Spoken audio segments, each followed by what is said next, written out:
Hello दोस्तों, Aaradhya academy के YouTube channel में आप सभी का स्वागत है। दोस्तों, माध्यमिक शिक्षा बोर्ड द्वारा आयोजित रिट भर्ती परीक्षा लेवल 2 एसएसटी यानी कि सामाजिक अध्ययन के नवीनतम पाठ्यक्रम के अनुसार मॉडल पेपर की टेस्ट सीरीज शुरू की गई थी, जिसमें अपने 23 मॉडल पेपर है वो कंप्लीट हो चुके हैं। आज अपना इसमें 24 नंबर का मॉडल पेपर है। कुल 150 प्रश्न इसमें शामिल किए गए हैं और हूबहू आपको ऐसा ही पेपर है वो परीक्षा में देखने को मिलेगा।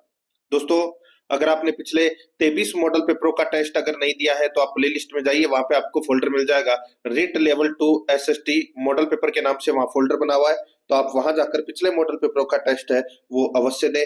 और आराध्या एकेडमी के यूट्यूब चैनल को अगर आपने अभी तक सब्सक्राइब नहीं किया तो सब्सक्राइब जरूर करें, बेल आइकन को दबाएं, वीडियो को लाइक और अपने दोस्तों के पास में शेयर जरूर करें। तो चलिए दोस्तों, शुरू करते हैं आज का अपना 24 नंबर का मॉडल पेपर। सबसे पहले अपन सामाजिक अध्ययन के 60 प्रश्न पढ़ेंगे, 91 से 150 तक। उसके बाद में 1 से 90 तक दोस्तों बाल विकास, हिंदी और संस्कृत से संबंधित प्रश्न है वो पढ़ेंगे। देखिए, सबसे पहले 91 नंबर का प्रश्न, निम्नलिखित सिंधु सरस्वती सभ्यता स्थलों में से कौन से पाकिस्तान में स्थित है? बताइए कौन से सभ्यता स्थल है वो पाकिस्तान में स्थित है, वो अपने को यहाँ पर बताना है। देखिए, मोहनजोदड़ो ये भी पाकिस्तान में है, हड़प्पा है ये भी पाकिस्तान में है, प्रभास पाटन है ये दोस्तों गुजरात में है। कहां पर है? गुजरात में है ये, ठीक है।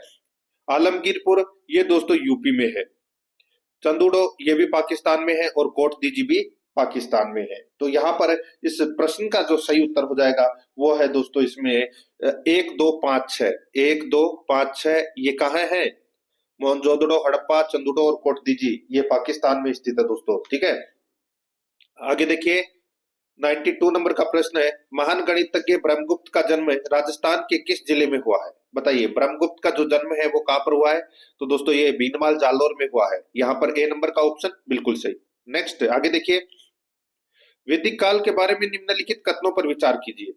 दोस्तों, वैदिक काल के बारे में निम्नलिखित कथनों पर विचार करना है। देखिए, गृहस्थ आश्रम अन्य सभी आश्रमों का पोषक था। बिल्कुल सही बात है दोस्तों, गृहस्थ आश्रम है वो अन्य सभी आश्रमों का पोषक माना जाता था, ठीक है। आगे देखिए, ग्राम के अधिकारी को ग्रामणी कहा जाता था। ग्रामणी दोस्तों, ग्रामणी है वो प्रधान को कहा जाता था। ग्रामणी है वो किसको कहा जाता था? प्रधान को कहा जाता था, तो ये गलत हो जाएगा। व्यापारी वर्ग को विष कहा जाता था, तो दोस्तों ये भी गलत हो जाएगा। इसमें व्यापारी जो वर्ग है उसको विष नहीं कहा जाता था। जो ग्राम की सबसे छोटी इकाई होती थी प्रशासन की, ठीक है, उसके मुखिया को विस्पति कहा जाता था, तो ये भी अपना गलत हो जाएगा। तो इसमें दोस्तों एक कथन है वो क्या है? सही है। तो यहाँ पर ए नंबर का जो ऑप्शन है वो इसका बिल्कुल सही, ठीक है। सही कथन अपने को बताना था। आगे देखिए, 94 नंबर का प्रश्न है, संत दरियाव जी द्वारा राम स्नेही संप्रदाय की शाखा कहाँ स्थापित की गई? तो दोस्तों ये शाखा स्थापित की गई कहां पर? तो ये रेण में स्थापित की गई दोस्तों, मेड़ता रेण में। सी नंबर ऑप्शन बिल्कुल सही। आगे देखिए, महावीर स्वामी के बारे में निम्नलिखित कथनों पर विचार कीजिए। बताना है कि इनमें से कौन सा कथन सही है। देखिए, उनका जन्म लुम्बिनी में हुआ, गलत हो जाएगा। उनका जन्म है वो दोस्तों कुंडग्राम वैशाली में हुआ था, तो ये भी गलत हो जाएगा। आगे देखिए, इनके बचपन का नाम वर्धमान था, बिल्कुल सही है। इनकी माता का नाम महामाया था, तो दोस्तों ये भी गलत हो जाएगा। इनकी माता का नाम है वो त्रिशला था, ठीक है, तो ये गलत हो जाएगा। आगे देखिए, वे जैन धर्म के प्रथम तीर्थकर थे, तो ये भी गलत हो जाएगा दोस्तों। ये जैन धर्म के 24वें तीर्थकर थे, ठीक है। प्रथम तीर्थकर तो कौन थे? ऋषभ देव जी, ठीक है। तो यहाँ पर दोस्तों सिर्फ और सिर्फ इसमें एक ही सही है, और कौन सा? दूसरा। तो इस प्रश्न का सही उत्तर हो जाएगा वो है केवल 2। यहाँ पर ए नंबर का ऑप्शन बिल्कुल सही। 96 नंबर का प्रश्न है, इसमें देखिए, निम्नलिखित में से कौन सा वाद्य यंत्र बांसुरी की तरह होता है? बांसुरी की तरह कौन सा वाद्य यंत्र होता है? तो दोस्तों वो है अलगोजा, ठीक है। अलगोजा इसका राइट आंसर हो जाएगा। ए नंबर का ऑप्शन बिल्कुल सही, अलगोजा। 97 नंबर का प्रश्न है, इसमें देखिए, निम्नलिखित में से कौन सा एक युग्म सही सुमेलित है? कौन सा एक युग्म है वो सही सुमेलित है, वो अपने को यहाँ पर क्या करना है? बताना है। देखिए, एक तरफ महाजनपद है, दूसरी तरफ नगर है। अब दोस्तों यहाँ पर आप देख सकते हैं दोस्तों गांधार। देखिए, गांधार महाजनपद की महाजनपद का जो नगर है, ठीक है, वो दोस्तों यहाँ पर देखिए मथुरा दे रखा है, तो ये गलत हो जाएगा। एक ही युग्म है वो दोस्तों इसमें सही सुमेलित है। मैं आपको बताऊं दोस्तों, गांधार की जो राजधानी थी वो तक्षशिला थी, तो ये मथुरा यहाँ पर गलत दे रखा है। अंग दोस्तों यहाँ पर देखिए अंग दे रखा है, और अंग का दोस्तों यहाँ पे उज्जैन दे रखा है, अंक का दोस्तों यहाँ पर उज्जैन दे रखा है, तो ये भी क्या हो जाएगा, गलत हो जाएगा। ठीक है, अंग की राजधानी है वो दोस्तों चंपा थी, क्या थी, चंपा, तो यहाँ पर ये भी गलत। आगे देखिए अवंती, यहाँ पे देखिए सोथवती, दोस्तों यहाँ पर जो अवंती है, ठीक है, अवंती की राजधानी दोस्तों उज्जैनी या महिष्मती थी, तो यहाँ पर ये भी गलत हो जाएगा। और यहाँ पर देखिए कंबोज, दोस्तों कंबोज महाजनपद की जो राजधानी है वो राजपुर थी, तो ये बिल्कुल सही है। यहाँ पर डी नंबर का जो ऑप्शन है वो इसका बिल्कुल सही उत्तर हो जाएगा। 98 नंबर का प्रश्न है, इसमें देखिए बंडदेवरा मंदिर किस जिले में स्थित है, तो दोस्तों ये 12 जिले में स्थित है, यहाँ पर सी नंबर का ऑप्शन बिल्कुल सही। नेक्स्ट आगे देखिए चंद्रगुप्त मौर्य के बारे में निम्नलिखित कथनों पर विचार कीजिए। चंद्रगुप्त मौर्य के बारे में निम्नलिखित कथनों पर क्या करना है, विचार करना है, बताना है कि इसमें कौन सा सही है। देखिए दोस्तों यहाँ पे सेल्यूकस की पुत्री के साथ विवाह किया था, तो दोस्तों बिल्कुल सही बात है। सेल्यूकस निकेटर की पुत्री हेलेना के साथ में दोस्तों चंद्रगुप्त मौर्य ने विवाह किया था, बिल्कुल सही बात है। आगे देखिए उसने अपने जीवन काल के अंतिम काल में बौद्ध धर्म स्वीकार किया, तो ये गलत हो जाएगा, बौद्ध धर्म नहीं जैन धर्म स्वीकार किया था। ठीक है, तो ये कथन दूसरा गलत। आगे देखिए उसने अशोक को अपना उत्तराधिकारी बनाया, तो दोस्तों गलत हो जाएगा। दोस्तों उसने चंद्रगुप्त ने अपने पुत्र बिंदुसार को उत्तराधिकारी बनाया था, तो ये भी गलत हो जाएगा। आगे देखिए यहाँ पे अब बताना था कि कौन सा कथन सही है, तो इसमें सिर्फ एक ही सही है, केवल एक। यहाँ पर ए नंबर का जो ऑप्शन है वो इसका बिल्कुल सही उत्तर हो जाएगा, केवल एक। आगे देखिए 100 नंबर का प्रश्न है, अशोक के अभिलेखों के बारे में निम्नलिखित कथनों पर विचार कीजिए। अशोक के अभिलेखों के बारे में निम्नलिखित कथनों पर क्या करना है, विचार करना है। देखिए दोस्तों यहाँ पे अपने को कूट भाषा में सॉरी बताना है कि कौन सा कथन है वो सत्य है, कौन सा कथन है वो सत्य है वो बताना है। देखिए अशोक के अधिकांश अभिलेख प्राकृत भाषा में है, बिल्कुल सही बात है। अधिकांश अभिलेख ब्राह्मी लिपि में है, तो दोस्तों ये भी बिल्कुल सही है। तो यहाँ पर इसका जो राइट आंसर क्या हो जाएगा दोस्तों, अशोक के लगभग सभी अभिलेख है वो प्राकृत भाषा और ब्राह्मी लिपि में है। ठीक है, राइट आंसर हो जाएगा वो है, इसमें दोनों के दोनों कथन है वो इसमें क्या है, सत्य है। तो यहाँ पर सी नंबर का जो ऑप्शन है वो इसका बिल्कुल सही उत्तर हो जाएगा। आगे देखिए 101 नंबर का प्रश्न है, चोरी चोरा की घटना कब हुई थी। चोरी चोरा की घटना है वो कब हुई थी, तो दोस्तों ये फरवरी 1922 में ये घटना हुई थी, यहाँ पर बी नंबर का ऑप्शन बिल्कुल सही। आगे देखिए 102 नंबर का प्रश्न है, पंडित हरिनारायण शर्मा को अलवर के किस शासक ने अपना सलाहकार नियुक्त किया था, तो दोस्तों वो किया था जय सिंह को, तो यहाँ पर ए नंबर का जो ऑप्शन है वो इसका बिल्कुल सही उत्तर हो जाएगा। यानी कि जय सिंह ने पंडित हरिनारायण शर्मा को दोस्तों अपना सलाहकार नियुक्त किया था, बी नंबर ऑप्शन बिल्कुल सही। आगे देखिए 103 नंबर का प्रश्न है, इसमें देखिए यह किसने कहा था कि धर्म मनुष्य के भीतर निहित देवत्व का विकास है, धर्म न तो पुस्तकों में है और न धार्मिक सिद्धांतों में, बताइए ऐसा किसने कहा है। ऐसा किसने कहा था कि धर्म मनुष्य के भीतर निहित देवत्व का विकास है, धर्म न तो पुस्तकों में है और न धार्मिक सिद्धांतों में, तो दोस्तों ये कथन है किसका, तो ये कथन है दोस्तों स्वामी विवेकानंद का, तो यहाँ पर सी नंबर का जो ऑप्शन है वो इसका बिल्कुल सही उत्तर हो जाएगा। आगे देखिए 4 नंबर का प्रश्न है, 104 नंबर का, देखिए भारत में वंचित वर्ग का पहला कवि किसे कहा जाता है। भारत में वंचित वर्ग का पहला कवि है वो किसे कहा जाता है, तो इसका राइट आंसर हो जाएगा वो है दोस्तों चोखा मेला को, यहाँ पर डी नंबर का ऑप्शन बिल्कुल सही उत्तर हो जाएगा, चोखा मेला को। 105 नंबर का प्रश्न, इसमें देखिए औरंगजेब द्वारा जजिया कर लगाए जाने पर किस शासक ने पत्र लिखकर विरोध किया था, तो दोस्तों वो विरोध किया था राज सिंह ने, मेवाड़ का शासक था राज सिंह, यहाँ पर ए नंबर का जो ऑप्शन है वो इसका बिल्कुल सही उत्तर हो जाएगा।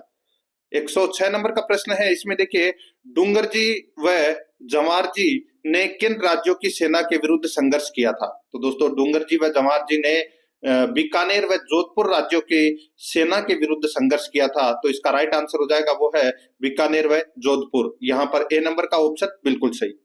107 नंबर का प्रश्न है, इसमें देखिए निम्न में से किस क्रांतिकारी ने गिरफ्तारी से बचने के लिए अमरदास वैरागी का छद्म नाम धारण किया था, बताइए किस क्रांतिकारी ने गिरफ्तारी से बचने के लिए अमरदास वैरागी नाम अपना रखा था, तो दोस्तों किसने रखा था, तो वो था दोस्तों जोरावर सिंह बारठ। यहाँ पर डी नंबर का ऑप्शन बिल्कुल सही उत्तर हो जाएगा। 108 नंबर का प्रश्न है, इसमें देखिए राजस्थान के किस क्रांतिकारी को तिहाड़ जेल में रखा गया था?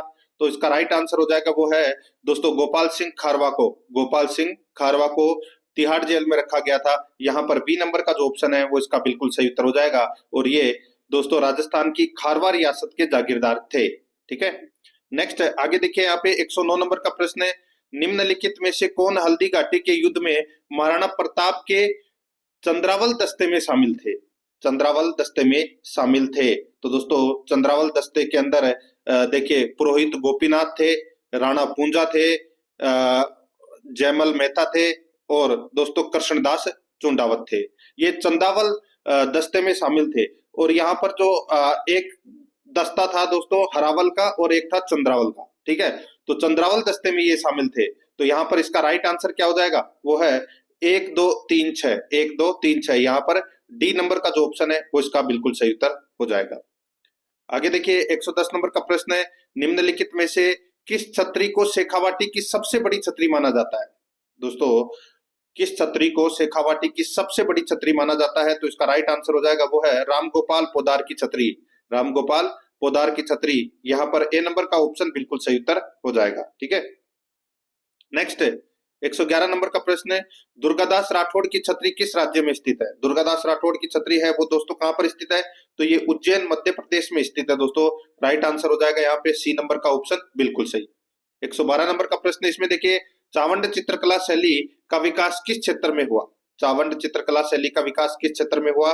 तो दोस्तों ये हुआ था मेवाड़ चित्र शैली में। तो यहाँ पर इसमें ए नंबर का ऑप्शन बिल्कुल सही उत्तर हो जाएगा। नेक्स्ट 113 नंबर का प्रश्न, इसमें देखिए श्रीमती किशोरी देवी किस किसान आंदोलन से संबंध रही?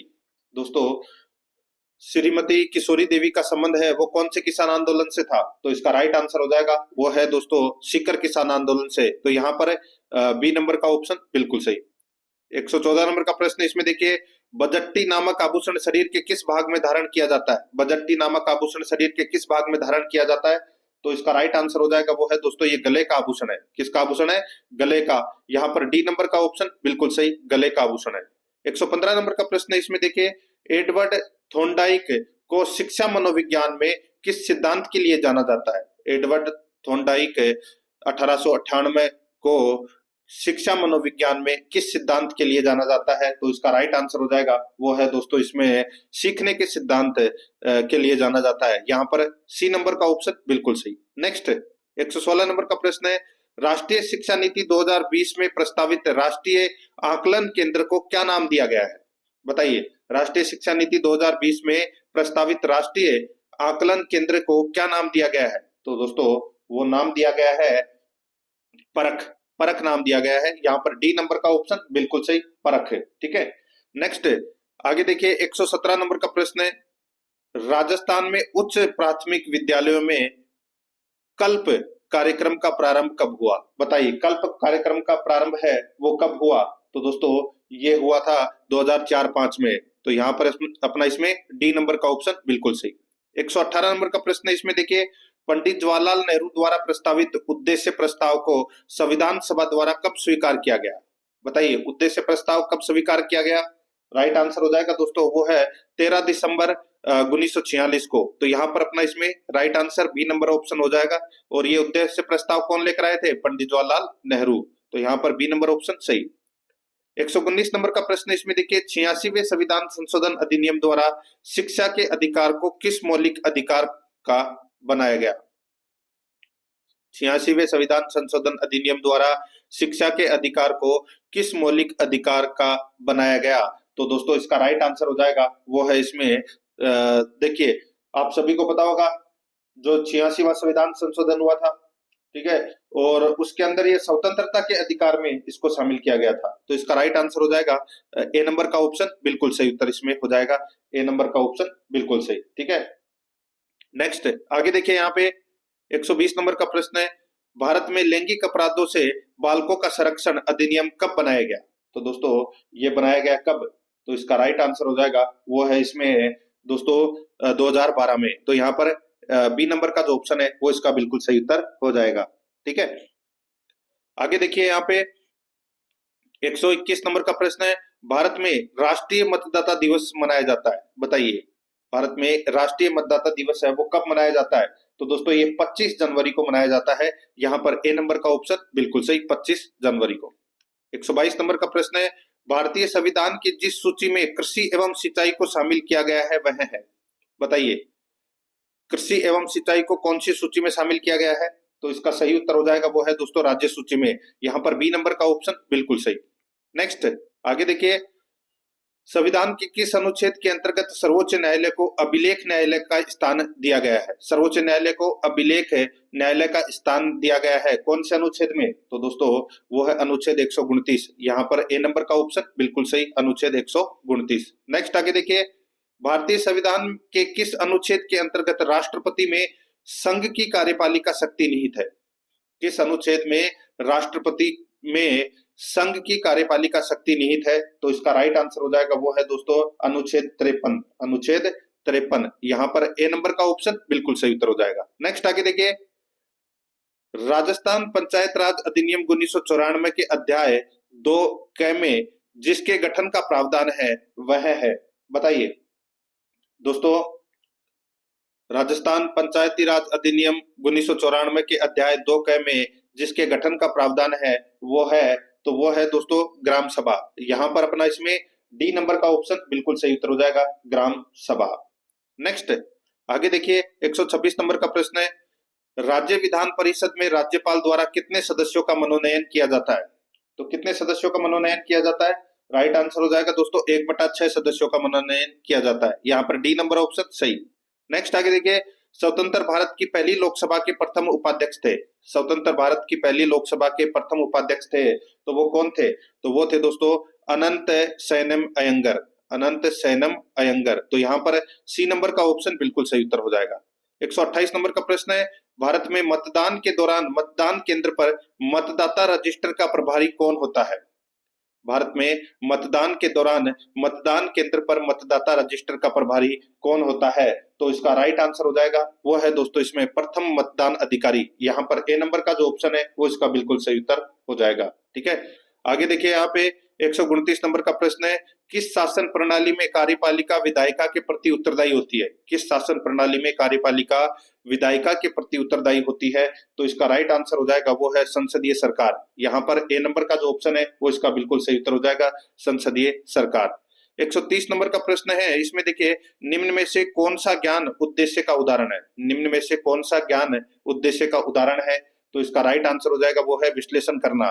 यहाँ पर डी नंबर का जो ऑप्शन है वो इसका बिल्कुल सही उत्तर हो जाएगा। 131 नंबर का प्रश्न इसमें देखिए, पाठ्यक्रम में जिस सिद्धांत में करके सीखने पर बल दिया जाता है वह है।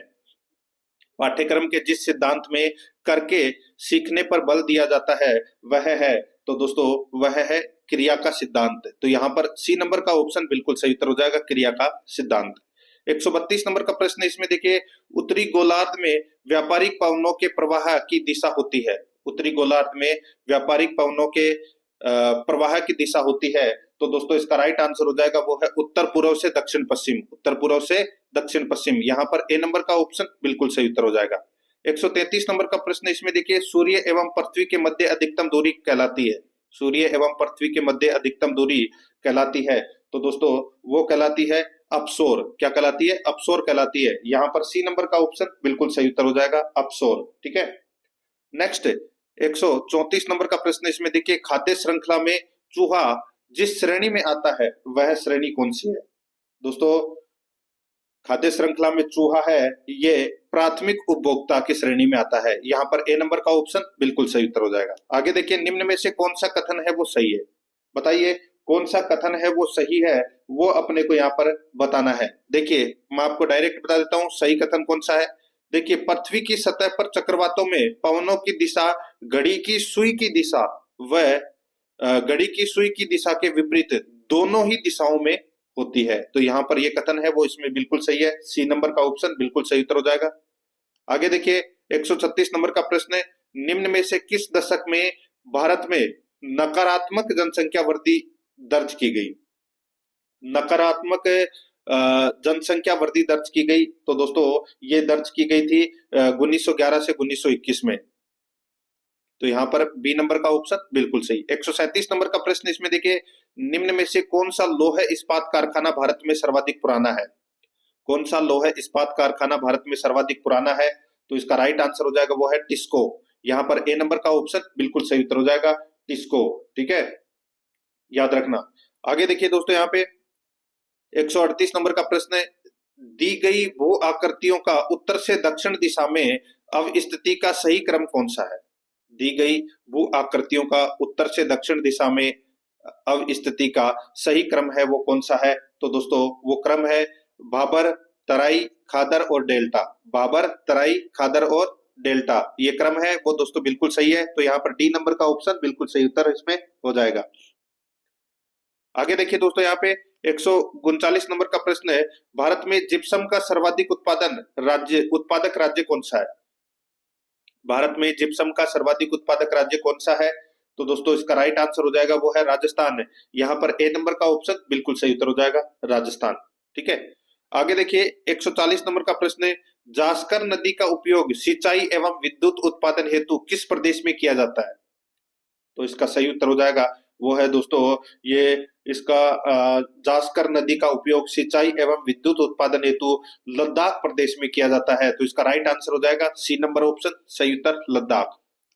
आगे देखिए, 100 टापुओं का शहर राजस्थान के किस जिले में स्थित है? दोस्तों 100 टापुओं का शहर है वो बांसवाड़ा को कहा जाता है। राइट आंसर हो जाएगा यहाँ पे डी नंबर का ऑप्शन बिल्कुल सही। 142 नंबर का प्रश्न है, राजस्थान की निम्न में से कौन सी जनजाति को भारत सरकार द्वारा आदिम जनजाति समूह की सूची में शामिल किया गया है? तो इसका राइट आंसर क्या हो जाएगा बताइए? कौन सी जनजाति को भारत सरकार द्वारा आदिम जनजाति समूह की सूची में शामिल किया गया है? इसका सही उत्तर हो जाएगा वो है सहरिया। यहाँ पर बी नंबर का ऑप्शन बिल्कुल सही उत्तर हो जाएगा, सहरिया। 143 नंबर का प्रश्न है, राजस्थान में मीठे पानी की सबसे बड़ी झील कौन सी है? मीठे पानी की सबसे बड़ी झील कौन सी है? तो वो है जयसमंद। यहाँ पर ए नंबर का ऑप्शन बिल्कुल सही उत्तर हो जाएगा, जयसमंद। नेक्स्ट 144 नंबर का प्रश्न है, राजस्थान भारत में निम्न में से कौन सी फसल का सर्वाधिक उत्पादक राज्य है? राजस्थान भारत में निम्न में से कौन सी फसल का सर्वाधिक उत्पादक राज्य है? तो इसका राइट आंसर हो जाएगा वो है सरसों का। यहाँ पर सी नंबर का ऑप्शन बिल्कुल सही, सरसों का। नेक्स्ट 145 नंबर का प्रश्न है, अध्यापन कक्ष में पृथ्वी की आकृति को समझाने का सर्वश्रेष्ठ साधन क्या है? अध्यापन कक्ष में पृथ्वी की आकृति को समझाने का सर्वश्रेष्ठ साधन है वो क्या है बताइए? तो दोस्तों इसका जो राइट आंसर हो जाएगा वो है इसमें ग्लोब। यहाँ पर ए नंबर का जो ऑप्शन है वो इसका बिल्कुल सही उत्तर हो जाएगा, ग्लोब। ठीक है, याद रखना, अच्छा प्रश्न है ये।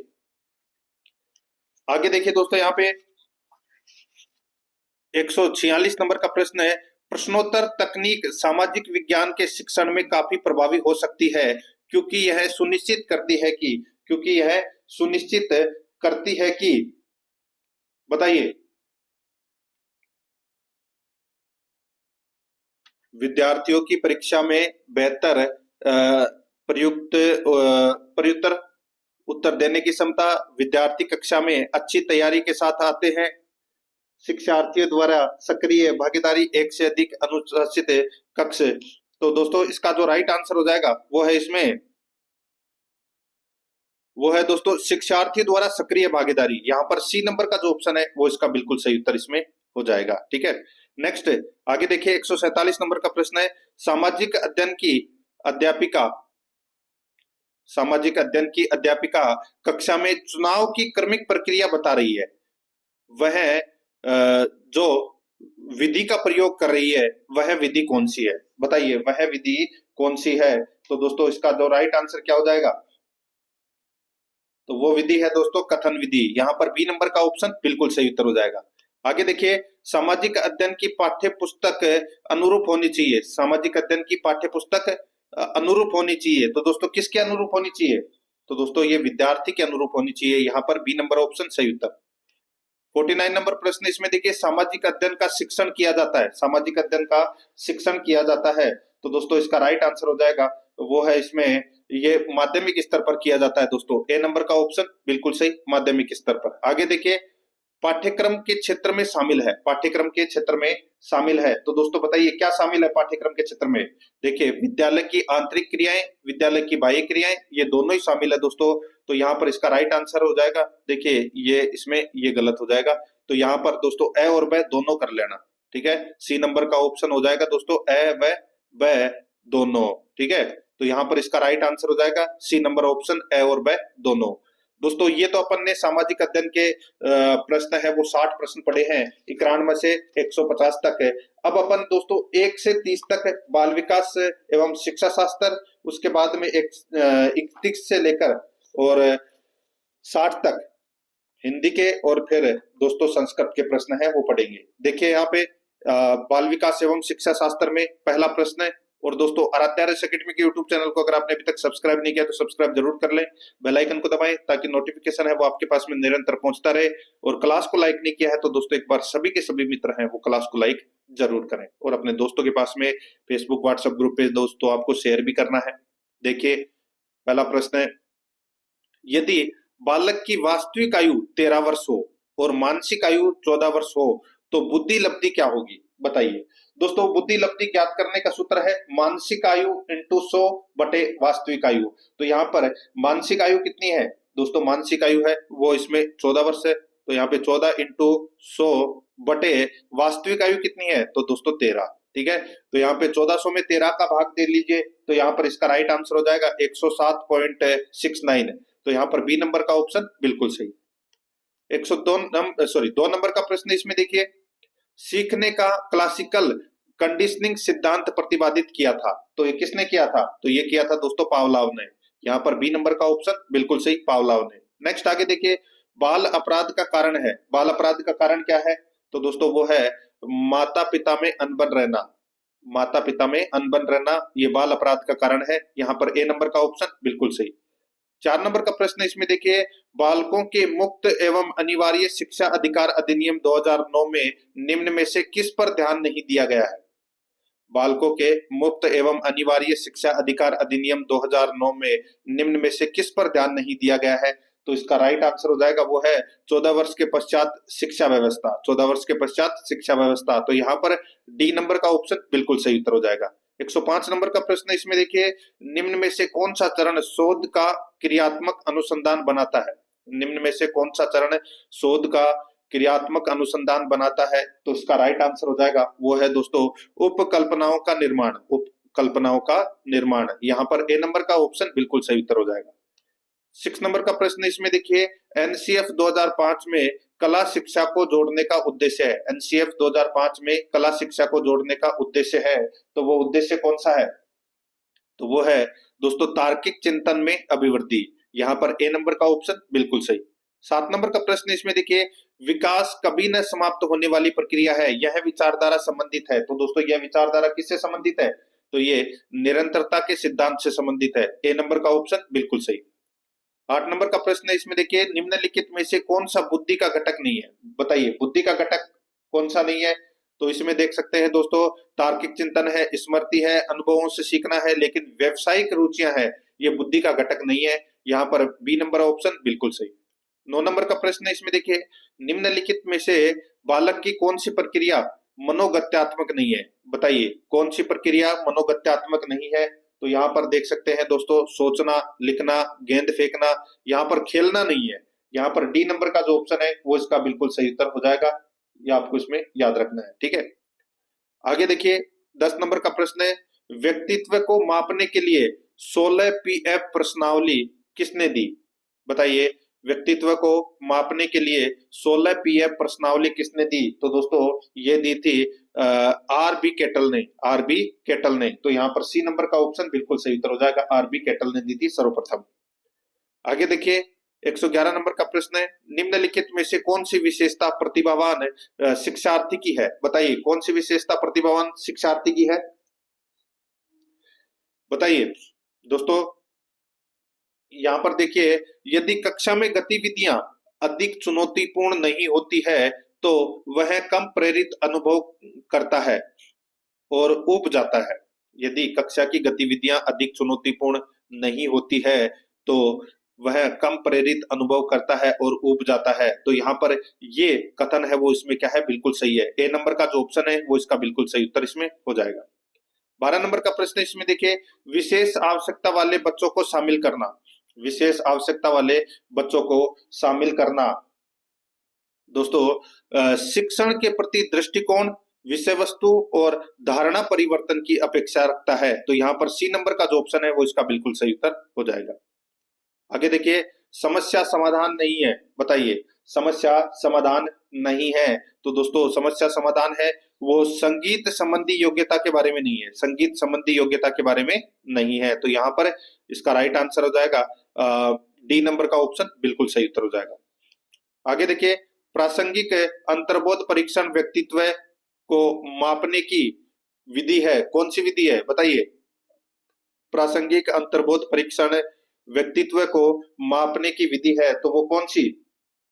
तो इसका राइट आंसर हो जाएगा वो है दोस्तों इसमें प्रेक्षेपीय विधि है। ये यहाँ पर सी नंबर का ऑप्शन बिल्कुल सही, प्रेक्षेपीय विधि। आगे देखिए, निम्नलिखित में से कौन सा सृजनात्मकता की ओर ले जाता है? बताइए, कौन सा चिंतन सृजनात्मकता की ओर ले जाता है? तो इसका राइट आंसर हो जाएगा वो है दोस्तों अपसारी चिंतन। यहाँ पर सी नंबर ऑप्शन बिल्कुल सही। आगे देखिए, बाल केंद्रित शिक्षण विधि का अर्थ है। बाल केंद्रित शिक्षण विधि का अर्थ है वो क्या है? तो दोस्तों वो अर्थ है बच्चों की अभिव्यक्ति और उनकी सक्रिय भागीदारी को दोस्तों महत्व देना। बच्चों की अभिव्यक्ति और उनकी सक्रिय भागीदारी को महत्व देना, ये बाल केंद्रित शिक्षण विधि का अर्थ है। यहाँ पर डी नंबर का ऑप्शन बिल्कुल सही उत्तर हो जाएगा। आगे देखिए, रेविन प्रोग्रेसिव मैट्रिसेस का प्रयोग किसके मापन के लिए किया जाता है? रेविन प्रोग्रेसिव मैट्रिसेस का प्रयोग किसके मापन के लिए किया जाता है? तो दोस्तों इसका राइट आंसर हो जाएगा बुद्धि के मापन के लिए। यहाँ पर सी नंबर ऑप्शन बिल्कुल सही, बुद्धि के मापन के लिए। आगे देखिए, वाइगोत्स्की के अनुसार बालक सीखते हैं। वाइगोत्स्की के अनुसार बालक सीखते हैं। तो दोस्तों ये वयस्कों और समवयस्कों के साथ परस्पर क्रिया से ये सीखते हैं। वयस्कों और समवयस्कों के साथ परस्पर क्रिया से सीखते हैं। यहाँ पर बी नंबर का ऑप्शन बिल्कुल सही उत्तर हो जाएगा। 19 नंबर का प्रश्न इसमें देखिए, किस मनोवैज्ञानिक के द्वारा सर्वप्रथम बुद्धि परीक्षण का निर्माण किया गया? किस मनोवैज्ञानिक के द्वारा सर्वप्रथम बुद्धि परीक्षण का निर्माण किया गया? तो दोस्तों इसका राइट आंसर हो जाएगा वो है बिने। यहाँ पर बी नंबर का ऑप्शन बिल्कुल सही उत्तर हो जाएगा, बिने। 20 नंबर का प्रश्न इसमें देखिए, एक शिक्षक द्वारा प्रतिभाशाली बालकों के उत्थान हेतु कौन सा प्रयास किया जाएगा? एक शिक्षक द्वारा प्रतिभाशाली बालकों के उत्थान हेतु कौन सा प्रयास किया जाएगा? तो दोस्तों इसका राइट आंसर हो जाएगा वो है विशिष्ट कक्षाएं व प्रोत्साहन। विशिष्ट कक्षाएं व प्रोत्साहन, यहाँ पर बी नंबर का ऑप्शन बिल्कुल सही उत्तर हो जाएगा। 21 नंबर का प्रश्न है, शिक्षा के अधिकार अधिनियम 2009 में शिक्षक के लिए प्रति सप्ताह न्यूनतम कार्य घंटों की संख्या क्या है? शिक्षा के अधिकार अधिनियम 2009 के अनुसार दोस्तों शिक्षक के लिए प्रति सप्ताह न्यूनतम कार्य घंटों की संख्या क्या है? तो दोस्तों इसका राइट आंसर हो जाएगा वो है 45 घंटे प्रति सप्ताह। तो यहाँ पर इसका राइट आंसर हो जाएगा सी नंबर ऑप्शन बिल्कुल सही। आगे देखिए, एक विद्यालय के प्रधानाचार्य द्वारा विद्यार्थियों की विभिन्न स्वेगात्मक समस्याओं के कारणों को पहचानने व उन्हें दूर करने हेतु कौन सा अनुसंधान किया जाता है? एक विद्यालय के प्रधानाचार्य द्वारा विद्यार्थियों की विभिन्न संवेगात्मक समस्याओं के कारणों को पहचानने व उन्हें दूर करने हेतु कौन सा अनुसंधान किया जाता है? इसका राइट आंसर हो जाएगा वो है क्रियात्मक अनुसंधान। यहाँ पर ए नंबर का ऑप्शन बिल्कुल सही उत्तर हो जाएगा, क्रियात्मक अनुसंधान। आगे देखिए, निम्नलिखित में से कौन सा सिद्धांत परिणामों द्वारा सीखने से संबंधित है? कौन सा सिद्धांत परिणामों द्वारा सीखने से संबंधित है? इसका राइट आंसर हो जाएगा वो है क्रिया प्रसूत अनुबंधन। यहाँ पर ए नंबर का ऑप्शन बिल्कुल सही उत्तर हो जाएगा। 24 नंबर का प्रश्न इसमें देखिए, जब हम वर्तमान स्कीमा का प्रयोग बाह्य जगत के विश्लेषण हेतु करते हैं तब उसे कहा जाता है। जब हम वर्तमान स्कीमा का प्रयोग बाह्य जगत के विश्लेषण हेतु करते हैं तब उसे कहा जाता है। तो तब उसे क्या कहा जाता है? तो दोस्तों आत्मसातीकरण कहा जाता है। यहाँ पर ए नंबर का ऑप्शन बिल्कुल सही, आत्मसातीकरण। 25 नंबर का प्रश्न इसमें देखिए, निम्नलिखित में से कौन सी प्रेक्षेपीय परीक्षण की विशेषता नहीं है? बताइए, निम्नलिखित में से कौन सी प्रेक्षेपीय परीक्षण की विशेषता नहीं है? तो यहाँ पर इसका राइट आंसर हो जाएगा वो है अस्पष्ट उद्दीपक। अस्पष्ट उद्दीपक, यहाँ पर ए नंबर का ऑप्शन बिल्कुल सही उत्तर हो जाएगा। 26 नंबर का प्रश्न इसमें देखिए, अल्बर्ट बांडुरा के अनुसार निरीक्षणात्मक अधिगम हेतु 4 परिस्थितियां आवश्यक है, इन परिस्थितियों का सही क्रम कौन सा है? अल्बर्ट बांडुरा के अनुसार निरीक्षणात्मक अधिगम हेतु 4 परिस्थितियां आवश्यक है, इन परिस्थितियों का सही क्रम है तो वो कौन सा है? तो वो है दोस्तों, अवधान, धारणा, पुनरुत्पादन, अब अनुप्रेरणा। तो यहाँ पर सी नंबर का ऑप्शन बिल्कुल सही उत्तर हो जाएगा। 27 नंबर का प्रश्न इसमें देखिए, सिगमंड फ्राइड के अनुसार अचेतन मन की विशेषताओं को ज्ञात करने की सर्वाधिक उपयुक्त विधि कौन सी है? सिगमंड फ्राइड के अनुसार अचेतन मन की विशेषताओं को ज्ञात करने की सर्वाधिक उपयुक्त विधि कौन सी है? तो वो विधि है दोस्तों सोपन विश्लेषण। यहाँ पर बी नंबर का ऑप्शन बिल्कुल सही उत्तर हो जाएगा, सोपन विश्लेषण। आगे देखिए दोस्तों, यहाँ पे एडीएचडी का अर्थ है, एडीएचडी का अर्थ क्या है दोस्तों? एडीएचडी का अर्थ होता है श्रवण दुर्बलता वाले बालक, श्रवण दुर्बलता वाले बालक। तो यहाँ पर अपना इसमें बी नंबर का ऑप्शन बिल्कुल सही उत्तर हो जाएगा, यानी कि चिल्ड्रन विथ हियरिंग डिफिशियंसी। तो यहाँ पर अपना इसमें right answer B number option. Next आगे देखिए, एक परीक्षण जो व्यक्ति की किसी एक या अधिक क्षेत्रों में उसकी विशेषताओं और कमियों को व्यस्त करने के लिए बनाया गया है कहलाता है। एक परीक्षण जो व्यक्ति की किसी एक या अधिक क्षेत्रों में उसकी विशेषताओं और कमियों को व्यस्त करने के लिए बनाया गया है कहलाता है। तो वो क्या कहलाता है? तो वो कहलाता है दोस्तों निदानात्मक परीक्षण। यहाँ पर बी नंबर ऑप्शन बिल्कुल सही उत्तर हो जाएगा। 30 नंबर का प्रश्न इसमें देखिए, भारतीय संविधान में कौन से संशोधन द्वारा शिक्षा का अधिकार सम्मिलित किया गया? भारतीय संविधान में कौन से संशोधन द्वारा शिक्षा का अधिकार सम्मिलित किया गया? तो इसका राइट आंसर हो जाएगा, वो है 86वां संविधान संशोधन। यहाँ पर ए नंबर का ऑप्शन बिल्कुल सही उत्तर हो जाएगा। अब अपन दोस्तों भाषा फर्स्ट हिंदी चूज कर रहे हैं यहाँ पे, और हिंदी से संबंधित प्रश्न है वो पढ़ेंगे। देखिए 31 से 35 तक गद्यांश को पढ़कर उत्तर देना है। अपन गद्यांश नहीं पढ़ रहे हैं, डायरेक्ट चल रहे हैं। देखिए 31 नंबर का प्रश्न, निम्नलिखित में से स्त्री शब्द का पर्यायवाची है। दोस्तों स्त्री शब्द का पर्यायवाची अबला है। क्या है? अबला। यहाँ पर डी नंबर ऑप्शन बिल्कुल सही। आगे देखिए, अत्याचार शब्द में कौन सा उपसर्ग है? तो दोस्तों ये तो सभी को पता होगा, अत्याचार शब्द में कौन सा उपसर्ग है? तो इसमें अति उपसर्ग लगा हुआ है और आचार इसमें मूल शब्द है। तो यहाँ पर इसमें right answer B number option सही उत्तर। नेक्स्ट आगे देखिए, निम्नलिखित में से भाववाचक संज्ञा है, बताइए भाववाचक संज्ञा कौन सी है? तो दोस्तों आपको पता चल गया होगा, यहाँ पे देखिए जो दया है यहाँ पर दिखाई दे रहा है आपको, ठीक है, दया है, ये भाववाचक संज्ञा है। यहाँ पर सी नंबर ऑप्शन सही उत्तर। आगे देखिए, निम्नलिखित में से किस शब्द में प्रत्यय लगा हुआ है? बताइए कौन से शब्द में प्रत्यय लगा हुआ है? तो यहाँ पर देखिए फुर्तीला, फुर्तीला के अंदर दोस्तों प्रत्यय लगा हुआ है, कौन सा? ईला प्रत्यय लगा हुआ है, ठीक है। और फूर्ति इसमें क्या है? मूल शब्द। यहाँ पर बी नंबर ऑप्शन सही। नेक्स्ट आगे देखिए, मनोविकार शब्द का समास विग्रह क्या होगा? मनोविकार शब्द का समास विग्रह क्या होगा? दोस्तों इसका राइट आंसर हो जाएगा, वो है इसमें कौन सा? तो वो है मन का विकार। यहाँ पर सी नंबर का ऑप्शन बिल्कुल सही, मन का विकार। देखिए 36 से 40 तक अपन को ये भी गद्यांश पढ़कर उत्तर देना है। देखिए 36 नंबर का प्रश्न है, हमें स्वराज्य मिल गया वाक्य में कौन सा काल है? हमें स्वराज्य मिल गया वाक्य में कौन सा काल है? तो दोस्तों इसमें सामान्य भूतकाल है। यहाँ पर ए नंबर का ऑप्शन बिल्कुल सही। नेक्स्ट आगे देखिए, निम्न में से कौन सा पुल्लिंग शब्द है? बताइए कौन सा शब्द पुल्लिंग है? तो दोस्तों राइट आंसर हो जाएगा यहाँ पे, देखिए पुल्लिंग शब्द इसमें सोपन है, सोपन है, वो क्या है? तो ये पुल्लिंग शब्द है। यहाँ पर डी नंबर ऑप्शन सही उत्तर। 38 नंबर का प्रश्न इसमें देखिए, गद्यांश के अनुसार परिणत शब्द का अर्थ है। गद्यांश के अनुसार परिणत शब्द का अर्थ है, तो इसका राइट आंसर हो जाएगा, वो है दोस्तों रूपांतरित है। यहाँ पर सी नंबर का ऑप्शन राइट आंसर हो जाएगा, रूपांतरित। नेक्स्ट आगे देखिए, मनोवर्ती शब्द का बहुवचन है। मनोवर्ती शब्द का बहुवचन है वो क्या होगा? तो वो है मनोवर्तियां, मनोवर्तियां। तो यहाँ पर इसमें बी नंबर का ऑप्शन बिल्कुल सही उत्तर हो जाएगा। आगे देखिए 40 नंबर का प्रश्न है, दूषित शब्द का अर्थ है। दूषित शब्द का अर्थ क्या है? तो दोस्तों वो है दोषयुक्त। क्या है? दोषयुक्त। राइट आंसर इसमें ए नंबर का ऑप्शन बिल्कुल सही उत्तर हो जाएगा, दोषयुक्त। नेक्स्ट 41 नंबर प्रश्न है, वाक्य के मुख्यतः कितने अंग होते हैं? वाक्य के मुख्यतः कितने अंग होते हैं? तो दोस्तों दो अंग होते हैं, उद्देश्य और विधेय। तो यहाँ पर इसमें right answer B number option 2। Next आगे देखिए, वस्तु की पूर्ति की तुलना में मांग अधिक आशय की लोकोक्ति कौन सी है? वस्तु की पूर्ति की तुलना में मांग अधिक है। तो दोस्तों इसके लिए लोकोक्ति कौन सी होगी? तो इसके लोकोक्ति होगी इसके लिए, एक अनार सौ बीमार। यहाँ पर ए नंबर का जो ऑप्शन है वो इसका बिल्कुल सही उत्तर इसमें हो जाएगा। ठीक है, आगे देखिए 43 नंबर का प्रश्न है, घास काटना मुहावरे का सही अर्थ है।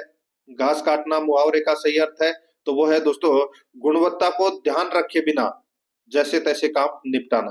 तो इसमें राइट आंसर हो जाएगा डी नंबर का ऑप्शन बिल्कुल सही उत्तर हो जाएगा। आगे देखिए, वे मेरे घर आएंगे, वे मेरे घर आएंगे क्योंकि उन्हें अजमेर शहर घूमना है। रचना की दृष्टि से यह वाक्य किस प्रकार का है?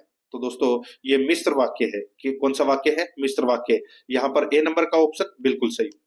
आगे देखिए 45 नंबर का प्रश्न है, सगुन मेरी सहेली है, अर्थ के आधार पर इस वाक्य का प्रकार है। सगुन मेरी सहेली है, अर्थ के आधार पर इस वाक्य का प्रकार है। तो इसका राइट आंसर हो जाएगा वो है विधानवाचक वाक्य। यहाँ पर बी नंबर का ऑप्शन बिल्कुल सही, विधानवाचक वाक्य। आगे देखिए, डॉक्टर चंद्रा अदम्य साहस की धनी थी। डॉक्टर चंद्रा अदम्य साहस की धनी थी। वाक्य में प्रयुक्त साहस शब्द किस व्याकरणिक कोटि का है? डॉक्टर चंद्रा अदम्य साहस की धनी थी। वाक्य में प्रयुक्त साहस शब्द किस व्याकरणिक कोटि का है? तो इसका राइट आंसर हो जाएगा वो है दोस्तों इसमें भाववाचक संज्ञा का। यहाँ पर बी नंबर का जो ऑप्शन है वो इसका बिल्कुल सही उत्तर हो जाएगा। 47 नंबर का प्रश्न है, इसमें देखिए, गोमूत्र असाध्य रोगों के उपचार में भी उपयोगी है। गोमूत्र असाध्य रोगों के उपचार में भी उपयोगी है। रेखांकित शब्द के संदर्भ में उपयुक्त विकल्प है। तो वो विकल्प कौन सा है?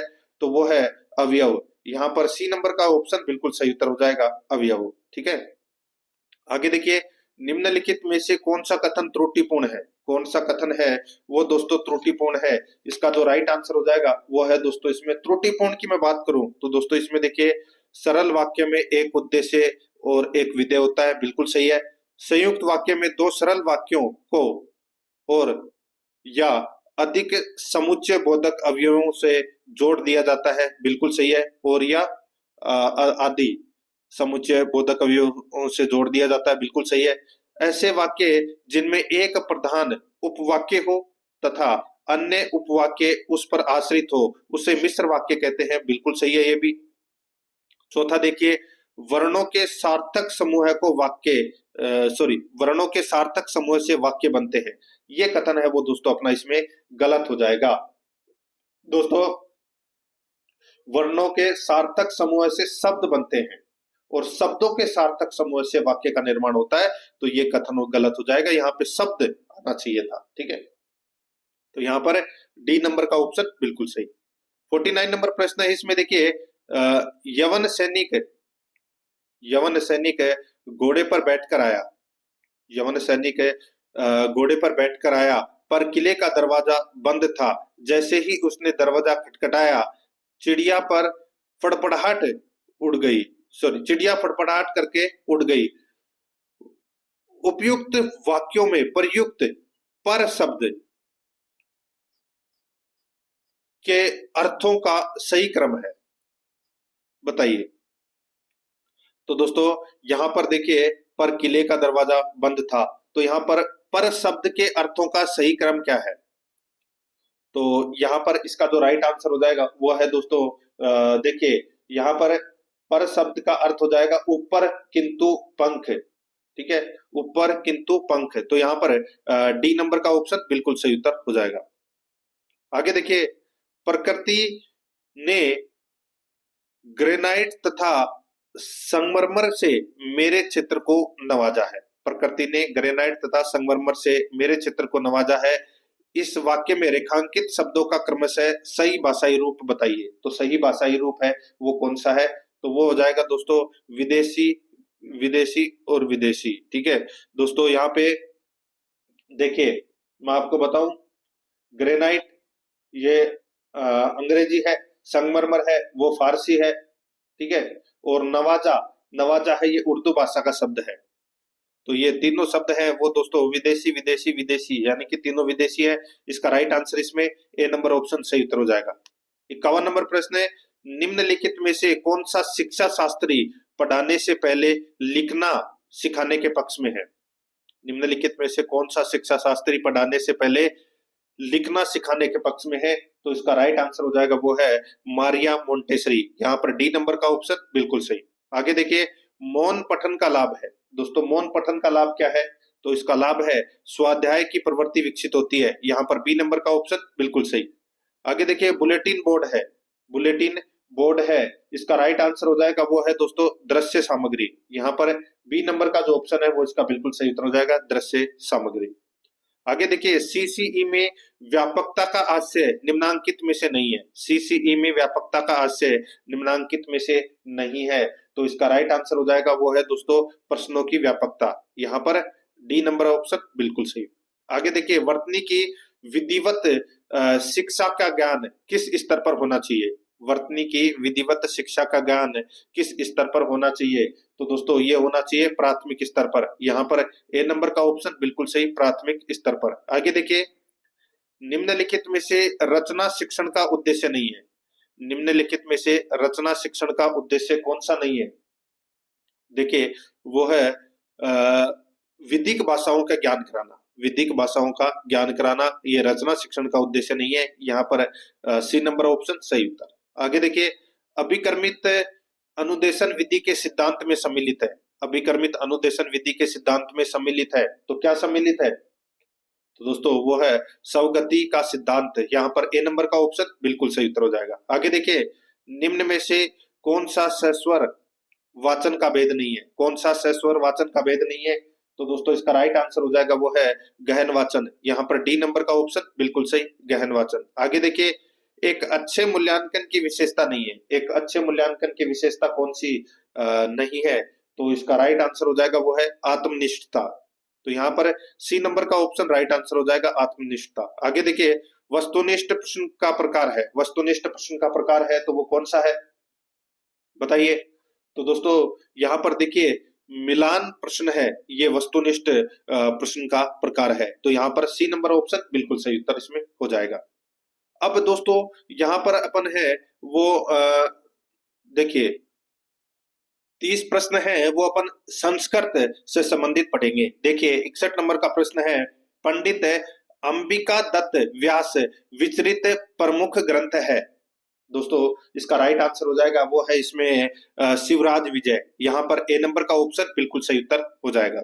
आगे देखिए, अर्थ धर्मों में समास है। बताइए, अर्थ धर्मों में समास है तो वो कौन सा समास है? तो दोस्तों इसमें द्वंद्व समास है। तो यहाँ पर इसका राइट आंसर हो जाएगा सी नंबर का ऑप्शन बिल्कुल सही। नेक्स्ट 3 नंबर का प्रश्न, इसमें देखिए, लेख है शब्द में कौन सा प्रत्यय जुड़ा हुआ है? बताइए, लेख है शब्द में कौन सा प्रत्यय जुड़ा है? तो इसका राइट आंसर हो जाएगा दोस्तों इसमें दोस्तों देखिए, यहाँ पर आपको दिखाई दे रहा होगा दोस्तों सी नंबर का ऑप्शन। ठीक है, ये अपना इसमें राइट आंसर हो जाएगा। देखिए मुझे संस्कृत कम आती है तो आपको स्क्रीन के ऊपर ध्यान रख के चलना है। ठीक है, यहाँ पर इसमें राइट आंसर हो जाएगा दोस्तों गह। तो यहाँ पर सी नंबर ऑप्शन सही। आगे देखिए, सर्वाणी किस लिंग का रूप है? तो दोस्तों इसका राइट आंसर हो जाएगा ये इसमें नपुंसक लिंग का दोस्तों ये रूप है। यहाँ पर इसमें ए नंबर ऑप्शन सही उत्तर। आगे देखिए, द्वाद साक्षरात्मक छंद है। बताइए, द्वाद साक्षरात्मक छंद है तो इसका राइट आंसर हो जाएगा दोस्तों वो है इसमें वंशस्थ। तो यहाँ पर ए नंबर का ऑप्शन बिल्कुल सही उत्तर हो जाएगा। आगे देखिए, मोर वन में नाचता है का संस्कृत में अनुवाद होगा। तो दोस्तों क्या अनुवाद होगा? तो इसमें हो जाएगा मयूर वने नृत्यति। तो यहाँ पर अपना इसमें सी नंबर ऑप्शन सही उत्तर हो जाएगा। आगे देखिए, गुरुणा पुस्तकम पाठ्यते को कृतवाच्य में बदल कर लिखा जाएगा। तो दोस्तों क्या लिखा जाएगा बताइए? तो दोस्तों इसको लिखा जाएगा गुरु है पुस्तकम पाठ्यति। यहाँ पर बी नंबर का ऑप्शन बिल्कुल सही उत्तर हो जाएगा। आगे देखिए, भवंती ना पुण्यकृताम मनीषिणी सुक्ति किस ग्रंथ से उद्धत है? बताइए, भवंती ना पुण्यकृताम मनीषिणी सुक्ति किस ग्रंथ से उद्धत है? तो दोस्तों इसका राइट आंसर क्या हो जाएगा? वो है दोस्तों इसमें शिशुपाल वधम। यहाँ पर बी नंबर का ऑप्शन बिल्कुल सही उत्तर हो जाएगा। 9 नंबर का प्रश्न इसमें देखिए, 30 के लिए संस्कृत में शब्द है, 30 के लिए संस्कृत में शब्द है तो वो कौन सा है, तो वो है त्रिंशत। यहाँ पर ए नंबर का ऑप्शन बिल्कुल सही उत्तर हो जाएगा। आगे देखिए यहाँ पे 70 नंबर का प्रश्न है। इसमें देखिए मरुन्मदम मंदम दलित मरविंदम तरलयनम में अलंकार है, बताइए।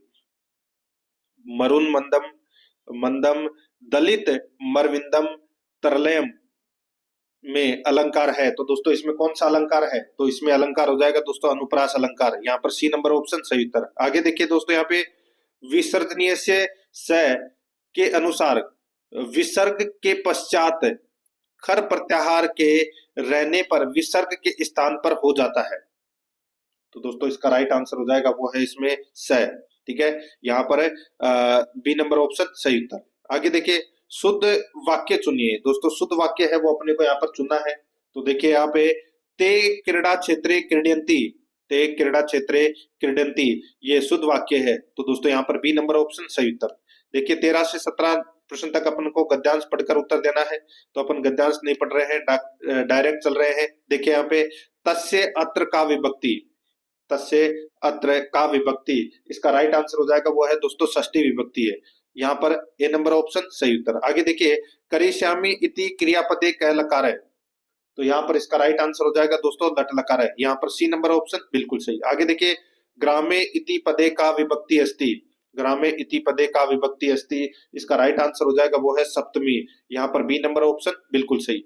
आगे देखिए यथाशक्ति अत्र कै समास है, यथाशक्ति अत्र कै समास है, इसका राइट आंसर हो जाएगा वो है दोस्तों इसमें अवयवी भाव। ठीक है, अवयवी भाव समास है दोस्तों यथाशक्ति में, यहाँ पर बी नंबर ऑप्शन सही। आगे देखिए वयम धान्यगारम धान्येन पुरिश्याम अस्मिन वाक्ये क्रियापदम किम, वयम धान्यगारम धान्येन पुरिश्याम पुरिश्याम अस्मिन वाक्ये क्रियापदम किम, तो यहाँ पर इसका राइट आंसर हो जाएगा वो है दोस्तों इसमें धान्येन, यहाँ पर सी नंबर का ऑप्शन बिल्कुल सही उत्तर हो जाएगा धान्येन। ठीक है, आगे देखिए यहाँ पे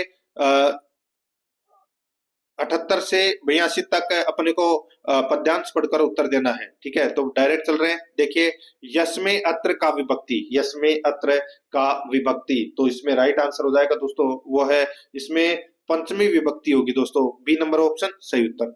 आगे देखिए वितरति ननु यस्मे रवि प्रभातम वाक्य अवयव पदम किम, तो दोस्तों इसका राइट आंसर हो जाएगा वो है इसमें रवि।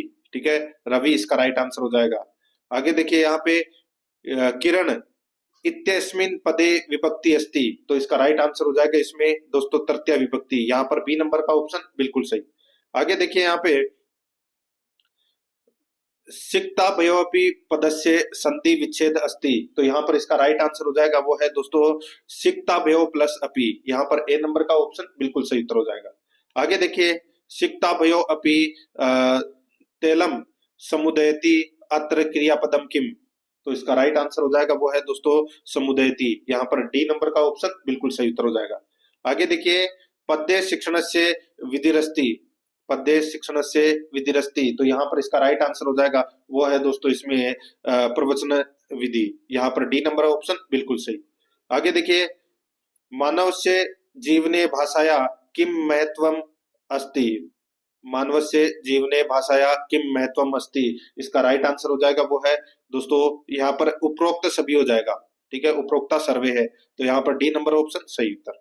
आगे देखिए भाषाया माध्यमेन बालक है, भाषाया माध्यमेन बालक है, दोस्तों इसका राइट आंसर क्या हो जाएगा, वो हो जाएगा दोस्तों इसमें पठितुम शिक्षयति लिखितुम शिक्षयति, तो ये यहाँ पर इसका राइट आंसर हो जाएगा ए और बी उभय, यानी कि ए और बी दोनों। ठीक है, आगे देखिए सर्वे परस्परम वार्ताम कृतुम कस्या आवश्यकता अस्ति, तो यहाँ पर इसका राइट आंसर क्या हो जाएगा, वो हो जाएगा दोस्तों इसमें भाष्यः, यहाँ पर ए नंबर का ऑप्शन बिल्कुल सही।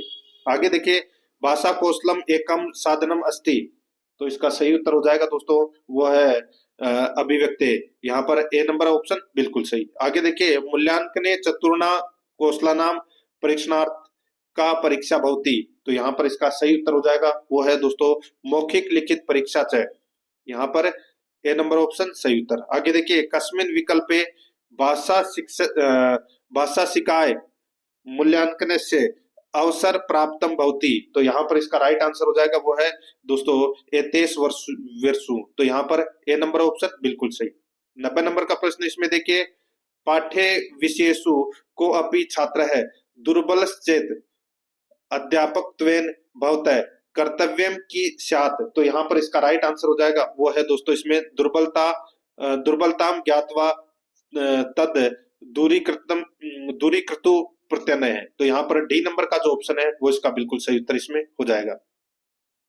तो दोस्तों इसी के साथ मैंने आपको ये मॉडल पेपर है वो कंप्लीट कर दिया है।